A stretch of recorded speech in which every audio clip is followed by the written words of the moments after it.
heard your interview with Bobby Kerr last week, where you described some of the challenges being faced by companies out there at the moment, particularly around the security side. But you have a great line on your website, which I think says we do business, we simplify business IT, Yeah. Yeah. which, as you just described, a lot of CEOs need that. How do you Yeah. do that? So look, in simple terms, and I always say, look, I come from I grew up in County Laois, and my father always had a view of you have to make everything very straightforward for people to understand it. And IT, I think there are a lot of people in the industry who would make it more complicated than it actually is. Mm. So we're probably not simplifying it, but we're just actually saying it as it is without making it sound massively complicated. So in simpler, what we do, we go into a company, we look at all their technology and what it does, and we go back to the business owner and we say, rather than getting into all the reasons why, we say you've got 4 things that we need to fix to make you secure. Mm. And do you want to know what they are? Or I can give you a high level, right? And a lot of our customers, they just want problems fixed.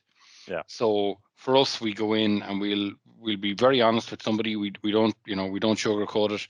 If we see something that's wrong, and the 2 things I mentioned on Bobby Kerr's thing were online backup, and the amount of companies without online backup, and really it is so critically important for companies to have an online backup. And why? Because an online backup takes a snapshot of all your data, puts it in your IT provider's office or in your backup provider's office, right? And that's a different network to your network. So if your network gets breached or compromised, you still have a copy of your information. I get too many calls where somebody rings me and says, we're after being compromised, all our data's gone, but our backups are also gone, and all of the information, every copy of everything that we have is gone. And then we're in a scenario where we've no choice but to advise them to pay the ransom, Wow. because there's no choice.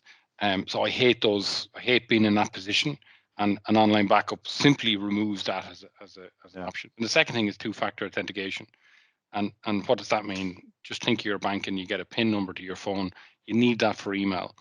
And the risk with email is it's a very straightforward thing. We all use it.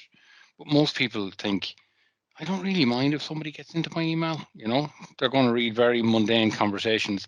But what you don't realize is that people who get into your email are looking for what's your role, or were you CC'd on an email from the CEO to the financial director? What way do they write their emails? How do you manage your PO system? And then you're going to reverse engineer that to try and extract money out of a company. But also, email breach is a GDPR breach. And that's probably less important in some ways, because the impact on your business from an email breach is quite significant. So 2-factor authentication keeps it out. So you can keep people out of your business, and you can back it up if they get in. Like doing just those 2 simple things can eradicate 90% or 95% of business risk.